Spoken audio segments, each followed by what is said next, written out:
কিন্তু কই আসছে এনে আসছে, তাই তো? মানে আসতেছে, আইসে এনে আসছে।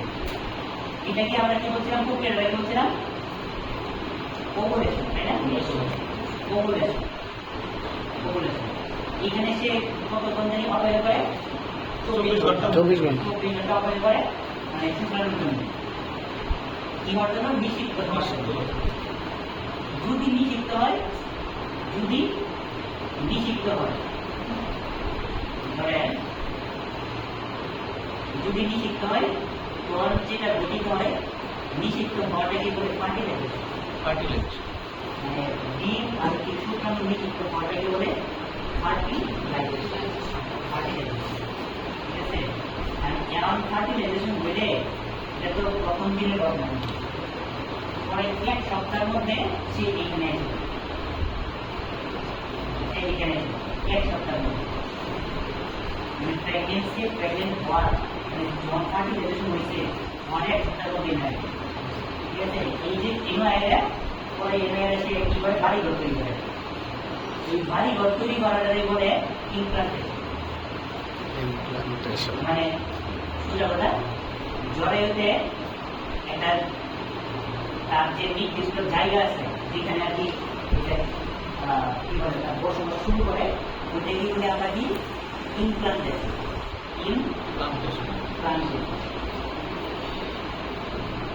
এই ইমপ্লান্টেশন যদি ঠিক মতো না হয়, দুটা পর্যায়ে জায়গায় যদি ইমপ্লান্টেশন হয়, সেটাকে আমরা বলি যে অ্যাক্টিভেট প্রেগন্যান্সি। এই ইমপ্লান্টেশন যদি অনেক সময় কি হয়?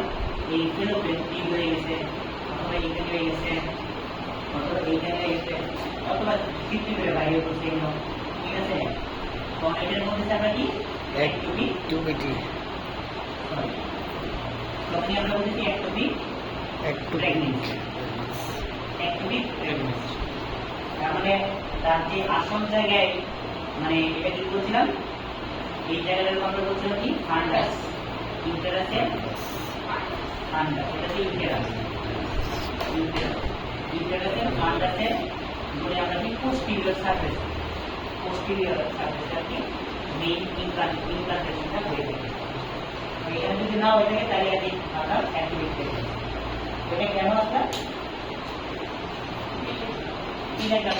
ইমার্জেন্সি? তো যেটা বলতেছি ইমার্জেন্সি কন্ট্রাসেপটিভ, ইমার্জেন্সি কন্ট্রাসেপটিভ ওই শুক্রাণু তো মনে করেন দুইটা বস্তু, ঠিক আছে? দুইটা মানে এখন যদি ধরেন ওভুলেশন, তখন কি করে?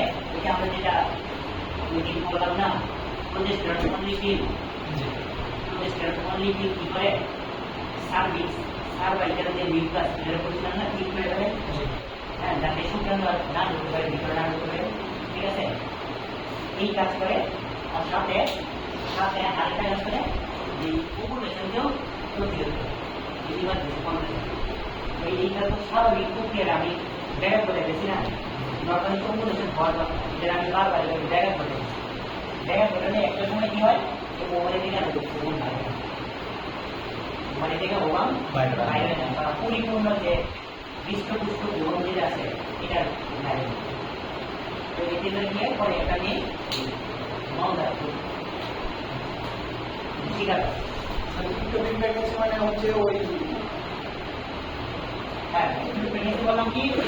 উল্টা পাল্টা থেকে প্রথম সপ্তাহের মধ্যে একদম উল্টা পাল্টা জায়গা এই হলো ইমপ্লান্টেশন হওয়া আর কি। আর ইমপ্লান্টেশন মানে কি? ট্রানজিশন ইন মানে কি? একদম নির্দিষ্ট জায়গায় আসছে। ওই নির্দিষ্ট জায়গায় চালার উপর না করে প্রতিটি বাইরে চালার করে, বাইরে রাস্তা করে চালাটা বড় সমস্যা, সমস্যা না? একটু হয়তো বড় হতে পারে, নারীর মধ্যে যদি চালাটা বড় হতে থাকে, বাচ্চাটা বড় হতে থাকে, সেটা তো ছিঁড়ে দেবো, ছিঁড়ে দেবো, এখানে বাচ্চা বড় হতে ছিঁড়ে দেবো, এগুলোতে তো হবে না।